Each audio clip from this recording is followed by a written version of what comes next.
आज के इस वीडियो में यहाँ पे हमारा लेक्चर नंबर 5 होने वाला है। जो भी हम लोग यहाँ पे लेक्चर आखिरी में जो ख़त्म किए थे, हम लोगों ने लेक्चर 4 तक के ख़त्म किए थे अपने क्वेश्चन को। तो आज हमारा क्वेश्चन यहाँ पे क्या है, परसेंटेज के, और जो भी पास फेल वाले जो टाइप के परसेंटेज क्वेश्चन होते हैं वो हम करेंगे। कह रहा है कि एक परीक्षा में किसी प्रत्याशी ने 30% अंक प्राप्त किए और 6 अंकों से फेल हो गया। मतलब कि उसने 30% अंक हासिल किए और अगर वो 6 अंक अगर और पा लिया होता तो वो पास हो गया होता। ठीक है, इससे कहने का मतलब यही है कि अगर 30% अंक हासिल किए और वो 6 नंबर अगर और पा गया होता तो पास हो गया होता। आगे क्या कर रहा है कि अन्य प्रत्याशी ने 40% अंक प्राप्त किए और पास होने वाले न्यूनतम अंक से 6 अंक अधिक ला लिए। मतलब कि 40% अंक उसने पाए और वो पास कितने से हो गया, ज़्यादा कितना अंक है, तो हम लोग कहेंगे 6 ज़्यादा है। अगर वो 6 कम लाया होता तो इसके बराबर हो जाता, दोनों चीज़ यहाँ पे इक्वल हो जाती।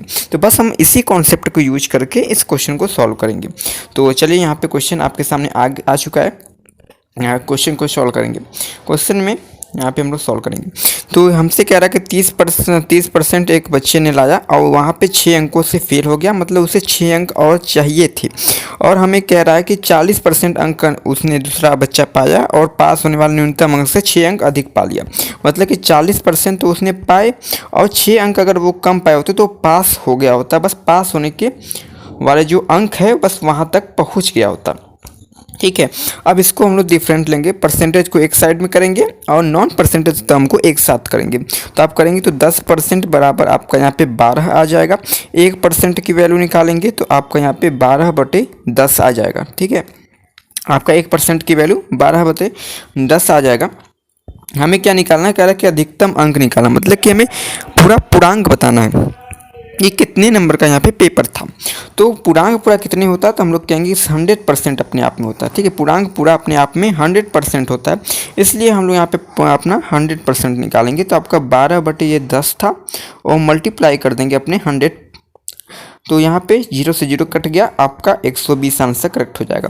जो भी आपका जो नंबर था, पूर्णांक था, तो यहाँ पे आपका टोटल मार्क्स हो जाएगा 120। अपने ऑप्शन को देखेंगे 120, ऑप्शन नंबर बी यहाँ पे आपका करेक्ट आंसर हो जाएगा। अगले क्वेश्चन को देखेंगे। अगले क्वेश्चन में यहाँ पे क्या कह रहा है, अगले क्वेश्चन में यहाँ पे कह रहा है कि एक परीक्षा में किसी विद्यार्थी ने 28 अंक पाए हैं और वह पास होने से 8 अंक कम रहा। मतलब कि 28% अंक उसने पाए और पास होने से 8 अंक कम रहा। मतलब कि अगर इसे 8 नंबर मिल जाता तो पास हो जाता। बराबर लगाएंगे। दूसरे विद्यार्थी ने 43% अंक पाए, 43% अंक हासिल किए और वह पास होने से 7 अंक अधिक ला दिए। मतलब अगर 7 नंबर कम लाया होता तो वो पास होने वाले एकदम ठीक नंबर के बराबर हो जाता। इतना करने के बाद हम लोग फिर से डिफरेंट लेंगे। ठीक है, यहाँ पे आपका 43 - 28 करेंगे। ये जो आपका टर्म आएगा यहाँ पे परसेंटेज में आएगा, इसको करेंगे तो आपका यहाँ पे 7 और 8 आपका ऐड हो जाएगा। तो 7 7 14 15 हो जाएगा। ठीक है, इतना करने के बाद इसको हम लोग माइनस करेंगे तो ये 15 हो जाएगा। इससे माइनस करेंगे तो 15% बराबर 15 हो जाएगा। हमें 1% की वैल्यू निकालनी है। 1% की वैल्यू आपकी 15/15 यानी कि आपका 1% की वैल्यू 1 हो जाएगा। तो टोटल मतलब कि टोटल आपका अंक पूर्णांक बताना है तो आपका 100% होता है। तो 100% मतलब कि इसमें मल्टीप्लाई कर देंगे तो आपका 100 मार्क्स हो जाएगा। तो 100 नंबर का आपका क्वेश्चन हो जाएगा। ऑप्शन में भी यहाँ पे आपका आंसर करेक्ट हो जाएगा।